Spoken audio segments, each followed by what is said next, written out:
નમસ્તે બાળકો, good afternoon બાળકો. આજે આપણે ધોરણ 6 ગણિત, ગઈકાલે આપણે સ્વાધ્યાય 5.6 માં એક્ઝામ્પલ પહેલો, બીજો અને ત્રીજો ગૃહ કાર્યમાં આપ્યો જ હતો અને એ પ્રશ્નો તમે ગણિતના ચોપડામાં લખ્યા હશે. એમાં એવું હતું કે સમદ્વિબાજુ ત્રિકોણ, સમબાજુ ત્રિકોણ અને વિષમબાજુ ત્રિકોણ એ વિશે તેમજ ખૂણાઓને આધારે ત્રિકોણના પ્રકાર એ વિશે હતું. ફક્ત નામ લખવાના જ હતા. તેમજ ત્રિકોણ દોરેલા છે અને એમાં માપ આપેલા છે, એ કયા પ્રકારનો ત્રિકોણ છે એ ફક્ત નામ લખવાના હતા. એટલે આપણે ગૃહ કાર્યમાં સ્વાધ્યાય 5.6 માં પહેલો, બીજો અને ત્રીજો દાખલો આપેલા જ હતા. આજે આપણે દાખલા નંબર 4 થી શરૂઆત કરીશું બાળકો. જોઈએ આપણે એક્ઝામ્પલ નંબર 4, દિવાસળીની મદદથી ત્રિકોણની રચના કરો. આપણે દિવાસળીની મદદથી ત્રિકોણની રચના કરવાની છે.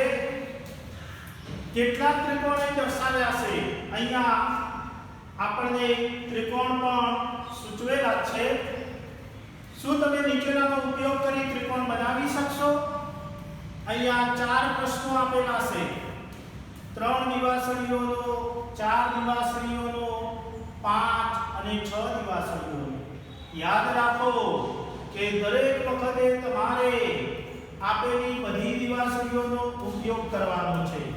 દરેક પ્રશ્નમાં જે દિવાસળીઓ આપેલી છે એ દિવાસળીઓનો ઉપયોગ કરવાનો છે. દરેક વખતે ત્રિકોણના નામ આપો, ત્રિકોણના નામ પણ આપવાના છે. જો તમે ત્રિકોણ નથી બનાવી શકતા તો તેનું કારણ વિચારો. એનું કારણ પણ આપણે વિચારવાનું છે. આપણે જોઈએ બાળકો, નંબર 1 એનો જવાબ લખીએ કે 3 દિવાસળીઓનો. તો 3 દિવાસળીઓનો ઉપયોગ કરીને અહીં આપણે એક ત્રિકોણ બનાવીએ બાળકો. 3 દિવાસળીઓનો ઉપયોગ કરીને કેવો ત્રિકોણ બનશે એ જોઈએ. તો અહીંયા 3 દિવાસળીઓનો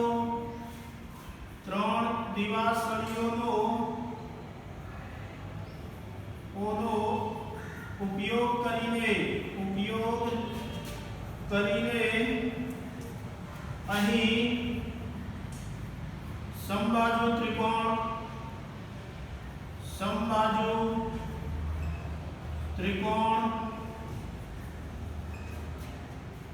બનાવી શકીએ. કયો ત્રિકોણ બને એ પણ આપણે કહેવાનું છે. હું અહીંયા સમબાજુ ત્રિકોણ બનાવું 3 દિવાસળીનો ઉપયોગ કરીને.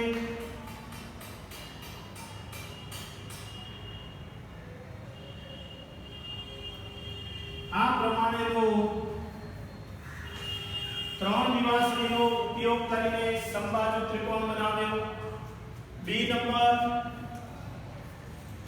4 દિવાસળીઓનો ઉપયોગ કરીને. તો આપણે 4 દિવાસળીઓ હવે લેવાની છે. તો જોઈએ આપણે કે 4 દિવાસળીઓનો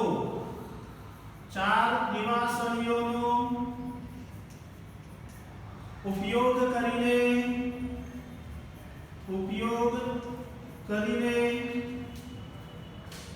ત્રિકોણ બનાવી શકતા નથી.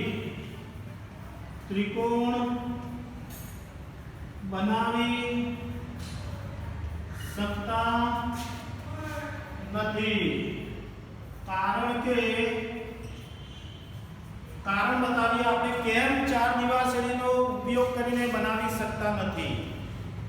તો જોઈએ કે ત્રિકોણમાં કોઈ પણ બે બાજુઓનો ત્રિકોણમાં કોઈ પણ બે બાજુઓના માપનો સરવાળો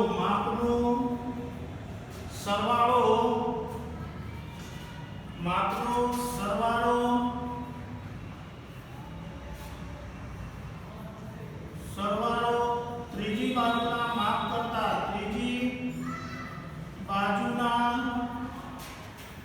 માપ કરતા વધારે વધુ હોય છે, તેથી આ ગુણધર્મનો ઉપયોગ કરતા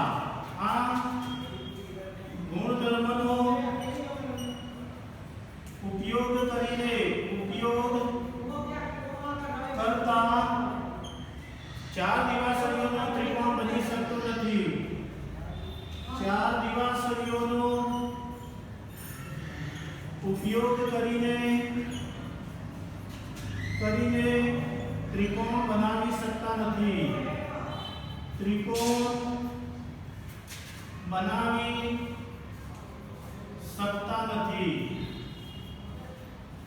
હવે આપણે સી નંબર 5 દિવાસળીઓનો ઉપયોગ કરીને તો આપણે કેવો બનશે સમદ્વિબાજુ ત્રિકોણ.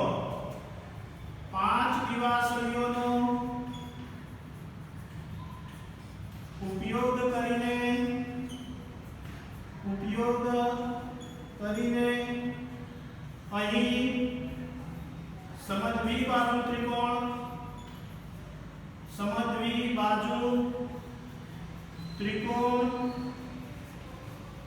બનાવી શકીએ.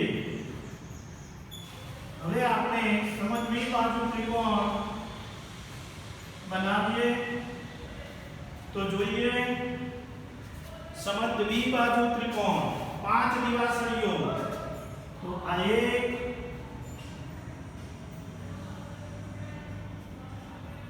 બે, જોઈએ આપણે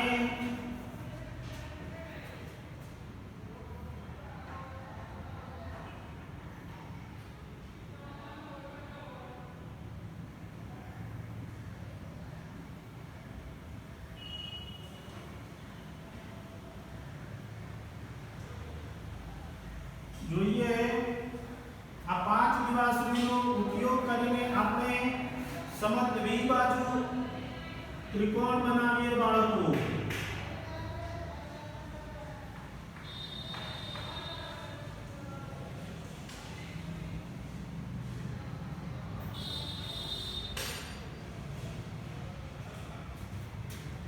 અહીંયા આપણે સમદ્વિબાજુ ત્રિકોણ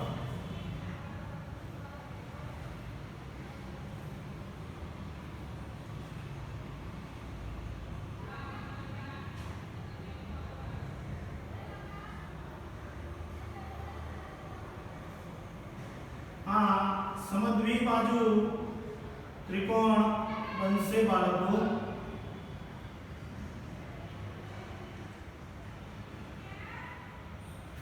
આ રીતે આપણે સામ સામે ગોઠવીને આપણે સમદ્વિબાજુ ત્રિકોણ બનાવીએ.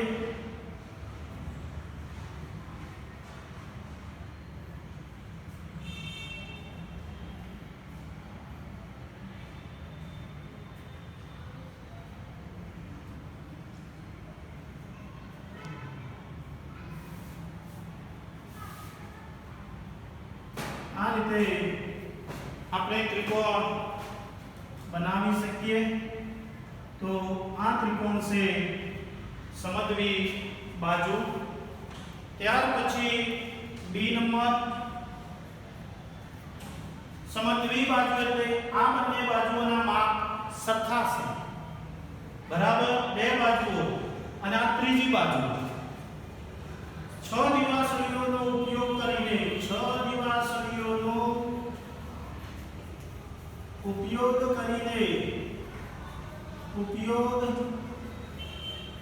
કરીને અહીં સમબાજુ ત્રિકોણ બનાવી શકીએ. કયો? સમબાજુ, બધી બાજુઓ સરખી હોય તેવો ત્રિકોણ. સમબાજુ ત્રિકોણ બનાવી શકીએ. હવે આપણે અહીંયા સમબાજુ ત્રિકોણ બનાવીએ. 6 દિવાસળીઓ, આ 1, આ 2, 3, 4, 5 અને અહીંયા છઠ્ઠી દિવાસળી હવે મૂકીએ.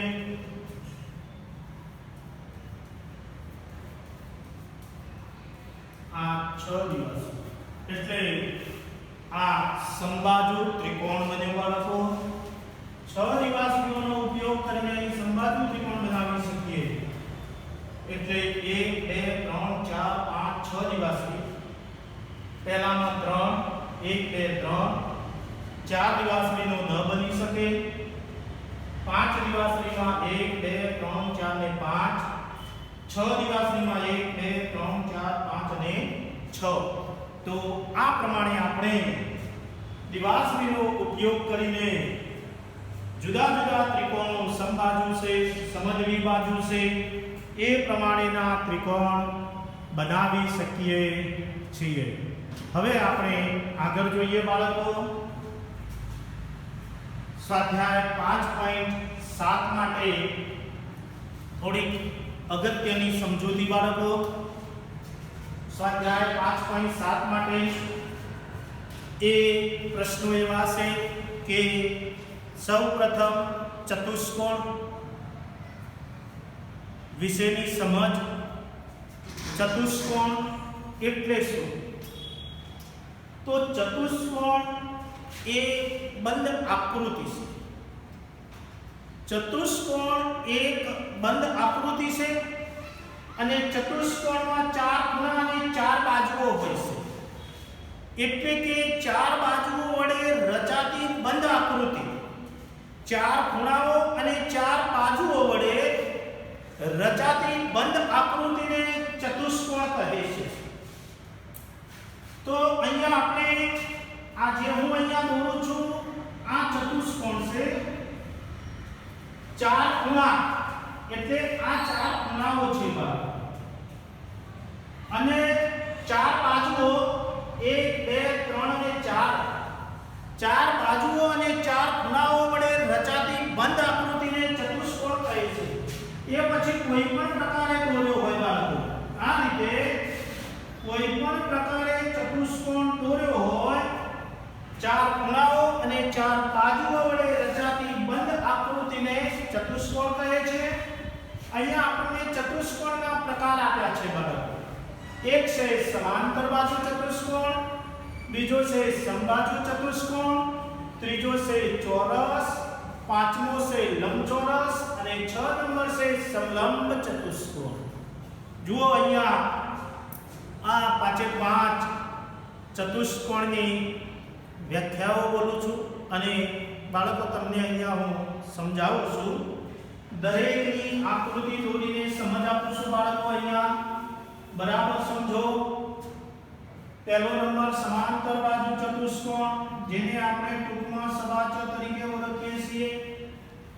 શાના તરીકે ઓળખીએ છીએ? સબાચ તરીકે. સમાંતર બાજુ ચતુષ્કોણ આ રીતે આપણે દોરી શકાય હંમેશા. આ સમાંતર બાજુ ચતુષ્કોણ છે બાળકો. જો આપણે સૌપ્રથમ એની વ્યાખ્યા જોઈએ. સમાંતર બાજુ ચતુષ્કોણની, જે ચતુષ્કોણની સામસામેની બાજુઓની બંને જોડ સમાંતર હોય, જે ચતુષ્કોણની સામસામેની બાજુઓની બંને જોડ સમાંતર હોય તે ચતુષ્કોણને સમાંતર બાજુ ચતુષ્કોણ કહે છે. વળી સમાંતર ચતુષ્કોણમાં પાસેના ખૂણા પૂરક હોય છે. અહીંયા આપણે નામ આપી દઈએ A B C અને D. પાસેના ખૂણા પૂરક એટલે A અને B નો સરવાળો 180 અંશ, B અને C નો 180 અંશ, અને D નો 180 અંશ, D અને A નો 180 અંશ. એટલે પાસેના ખૂણા પૂરક હોય છે. તેમજ સમાંતર બાજુ ચતુષ્કોણમાં સામસામેના ખૂણાના માપ સરખા હોય છે.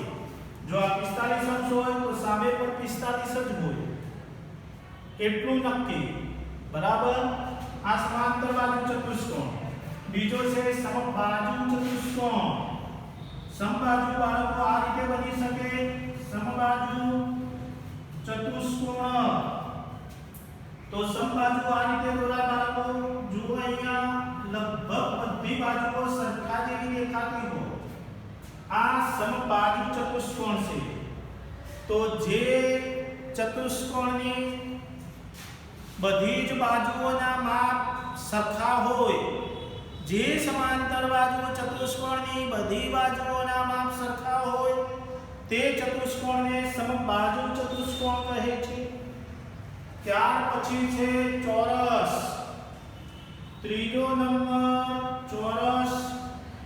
ચોરસમાં આપણે આ પ્રમાણે જે ચોરસ દોરીએ છીએ આપણે એ આ ચોરસ. બરાબર. ચોરસની વ્યાખ્યા એવી છે કે જે ચતુષ્કોણમાં ચારે બાજુઓના માપ સરખા હોય અને ચારે ખૂણાઓ કાટખૂણા હોય. કાટખૂણા એટલે 90 અંશ. કાટખૂણા એટલે કેટલા? 90 અંશના ખૂણા. તો તે ચતુષ્કોણને ચોરસ તરીકે ઓળખવામાં આવે છે. 90 અંશના ખૂણા. ફરીથી ચોરસ એટલે શું? ચોરસની વ્યાખ્યા જે ચતુષ્કોણમાં ચારે બાજુઓના માપ સરખા હોય અને ચારે ખૂણા કાટખૂણા હોય તે ચતુષ્કોણને ચોરસ કહે છે. ત્યાર પછી છે 4 નંબરનો લંબચોરસ. લંબચોરસ જુઓ બાળકો, હું અહીંયા લંબચોરસ દોરું છું. આ લંબચોરસ છે બાળકો. લંબચોરસની આકૃતિ પણ તમે ધોરણ 4 5 માં ભણી ગયેલા છો એટલે તમને આવડી શકશે. આ આકૃતિ લંબચોરસની છે. હવે આપણે લંબચોરસની વ્યાખ્યા જોઈએ.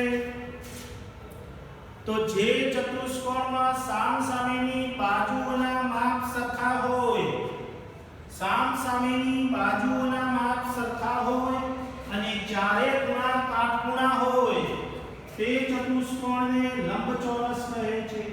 કાટખૂણા એટલે 90 અંશના ખૂણા. કેટલા બને? 90 અંશના ચારે ચાર ખૂણા બને. એને શું કહે છે? લંબચોરસ કહે છે. અને છેલ્લો 5 નંબર સમલંબ ચતુષ્કોણ. કયો છે બાળકો? સમલંબ ચતુષ્કોણ. તો સમલંબ ચતુષ્કોણમાં જુઓ, અહીંયા હું દોરું છું બાળકો. આ જે દોરું છું એ સમલંબ ચતુષ્કોણ છે. આ સમલંબ ચતુષ્કોણ છે. સમલંબ ચતુષ્કોણની વ્યાખ્યા જુઓ બાળકો. સમલંબ ચતુષ્કોણની વ્યાખ્યા હું બોલું બાળકો.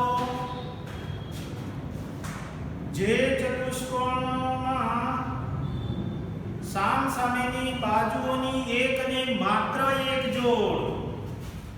સમાંતર બાજુ ચતુષ્કોણમાં તો સામસામેની બંને જોડ.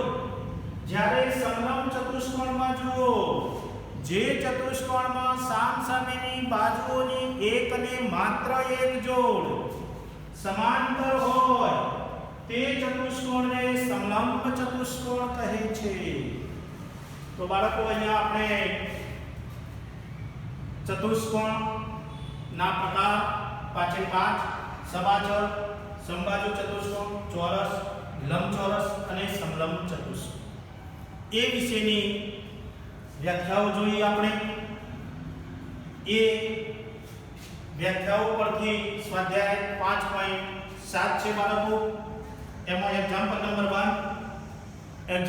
1 એવો છે કે નીચેના વિધાનો ખરા છે કે ખોટા તે કહો. નીચેના વિધાનો ખરા છે કે ખોટા તે કહો. નંબર 1, લંબચોરસનો દરેક ખૂણો એક કાટખૂણો છે. આપણે આ વ્યાખ્યામાં જોયું જ હતું કે લંબચોરસનો દરેક ખૂણો કાટખૂણો એટલે 90 અંશ તો બતાવે છે. લંબચોરસનો દરેક ખૂણો એક કાટખૂણો છે. ખરા છે કે ખોટા તે કહો. તો તો આ વિધાન કેવું છે બાળકો? ખરું છે. લંબચોરસ દરેક ખૂણો એક કાટખૂણો છે. વ્યાખ્યા ઉપરથી અહીંયા લખી શકીશું ખરું. ઓકે, ચલો 2 નંબર. લંબચોરસની સામસામેની બાજુઓની લંબાઈ સરખી છે. અહીંયા લંબચોરસ હતો, એની વ્યાખ્યા સામસામેની બાજુઓના માપ સરખા હોય છે. લંબચોરસની સામસામેની બાજુઓની લંબાઈ સરખી છે. તો આ વિધાન પણ ખરું છે બાળકો. ત્રીજો નંબર, ચોરસના વિકર્ણો એકબીજાને લંબ હોય છે. આપણે વિકર્ણ એટલે જોઈએ આપણે વિકર્ણ, ચોરસના વિકર્ણો. આ ચોરસ છે, આનું નામ હું આપી દઉં A B C અને D. આ ચોરસ અહીંયા આ વિકર્ણ થયો AC વિકર્ણ અને બીજો BD વિકર્ણ. કેવો વિકર્ણ? BD વિકર્ણ. એટલે શું કહેવા માંગે છે? ચોરસના વિકર્ણો એકબીજાને લંબ હોય છે. એટલે આ લંબ એટલે આ કાટખૂણે છેદે. એનો મતલબ કાટખૂણે છેદે એટલે લંબ હોય છે. તો એ પણ વિધાન ખરું છે બાળકો. ચલો 4 નંબર, સમબાજુ ચતુષ્કોણની બધી બાજુઓની લંબાઈ સરખી હોય છે. આ સમબાજુ ચતુષ્કોણ છે, એમાં બધી જ બાજુઓની લંબાઈ સરખી હોય છે. ખરું છે વિધાન. કેવું છે? ખરું વિધાન. અને 5 અને 6 નંબર હવે જોઈએ. પહેલું, બીજું, ત્રીજું, ચોથું વ્યાખ્યાઓ ઉપરથી 4 વિધાન ખરા છે. 5 નંબર જોઈએ આપણે. 5 નંબર, સમાંતર બાજુ ચતુષ્કોણની બધી જ બાજુઓની લંબાઈ સરખી હોય છે. બધી જ આપણે વ્યાખ્યા કેવી હતી સમાચરની બાળકો? કે સમાંતર બાજુ ચતુષ્કોણમાં સામસામેની બંને જોડ સમાંતર, બરાબર, અને સામસામેની બાજુઓના માપ સરખા. અહીંયા તો શું કહ્યું છે? બધી જ બાજુની લંબાઈ સરખી હોય છે. તો આ વિધાન ખોટું છે. એવું છે? ખોટું. કારણ કે બધી બાજુઓની લંબાઈ સરખી હોતી નથી. સામસામેની બાજુઓની લંબાઈ સરખી હોય છે. નંબર 6 નંબર, સમલંબ ચતુષ્કોણની સામસામેની બાજુઓ સમાંતર હોય છે.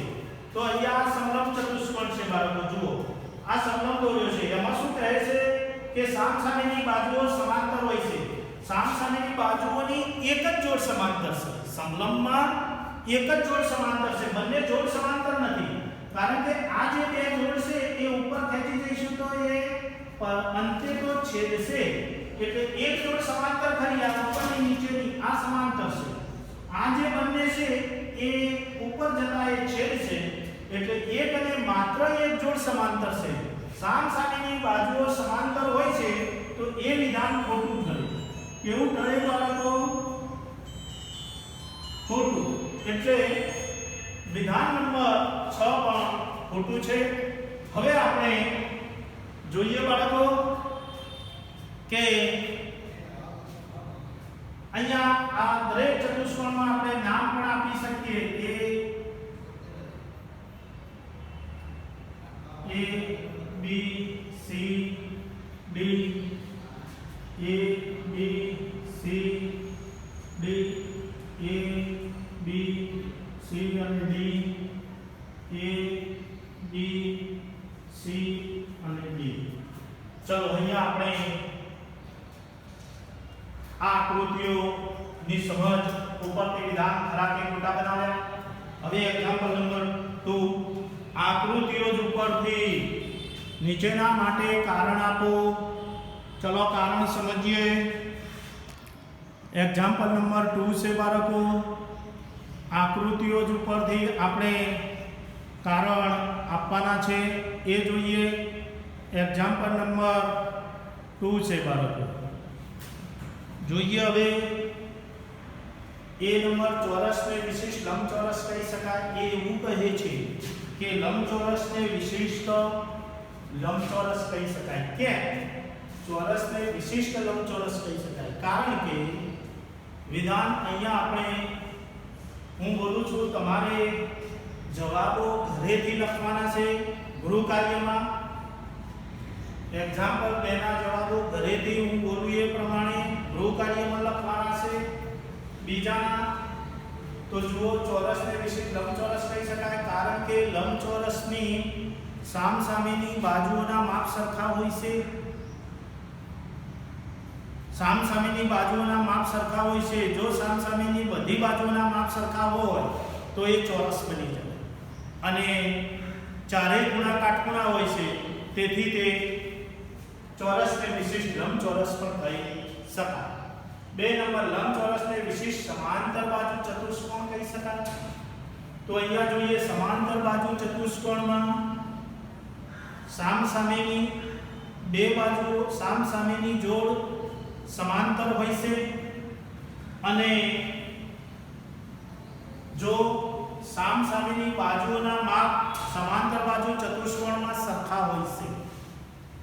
લંબચોરસમાં પણ સામસામેની બાજુઓના માપ સરખા હોય છે। જો સમાંતર બાજુ ચતુષ્કોણમાં સામસામેના ખૂણાના માપ જો સામસામેના ખૂણા કાટખૂણા હોય, સામસામેના ખૂણા કાટખૂણા એટલે કે 90 અંશના હોય તો એ વિશિષ્ટ પ્રકારનો લંબચોરસ ગણી શકાય। એટલે લંબચોરસને વિશિષ્ટ સમાંતર બાજુ ચતુષ્કોણ કહી શકાય। નંબર સી ચોરસને વિશિષ્ટ સમબાજુ ચતુષ્કોણ કહી શકાય, કારણ કે સમબાજુ ચતુષ્કોણમાં ચારે બાજુના માપ સરખા હોય છે, તેથી તે ચોરસ છે। એટલે ચોરસને આપણે સમબાજુ ચતુષ્કોણ કહી શકીએ છીએ। બી નંબર ચોરસ, લંબચોરસ, સમાંતર બાજુ ચતુષ્કોણ એ બધા ચતુષ્કોણ જ છે, કારણ કે ચતુષ્કોણને 4 બાજુઓ હોય છે, ચતુષ્કોણને 4 ખૂણાઓ હોય છે, તેથી તે ચોરસ, લંબચોરસ અને સમાંતર બાજુ ચતુષ્કોણ છે।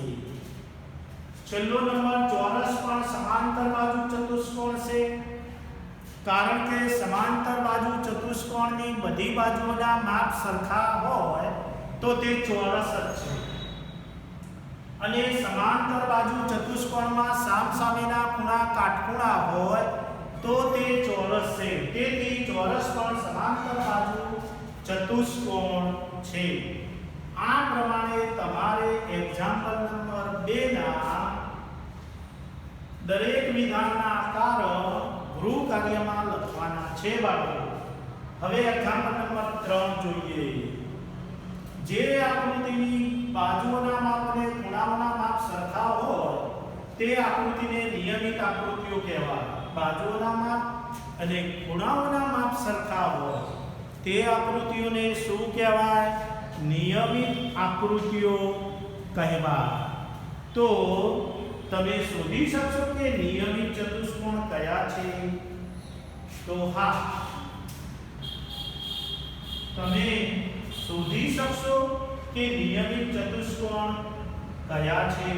તો હા, ચોરસ માં બધી બાજુઓના માપ અને ખૂણાઓના માપ સરખા હોય છે। અહીંયા કહ્યું છે કે તમે શોધી શકશો કે નિયમિત ચતુષ્કોણ કયા છે? હા, ચોરસ નિયમિત ચતુષ્કોણ છે।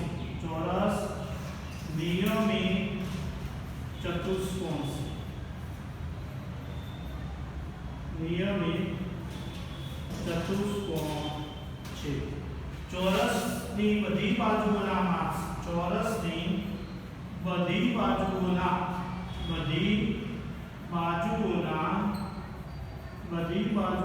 માપ સરખા અને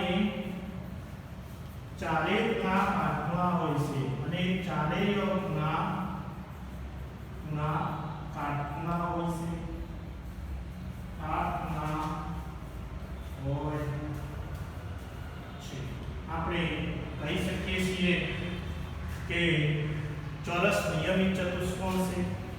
ચોરસની બધી બાજુઓના માપ સરખા અને ચારે ખૂણા કાટખૂણા હોય છે, એ નિયમિત ચતુષ્કોણ છે બાળકો।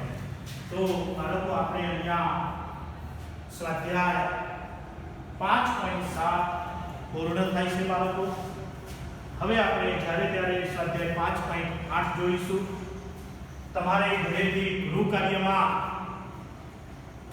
આ વ્યાખ્યાઓ ફરજિયાત લખવાની છે, તેમજ એક્ઝામ્પલ નંબર 2 તમારે ગણિતના ચોપડામાં પૂર્ણ કરવાનો રહેશે।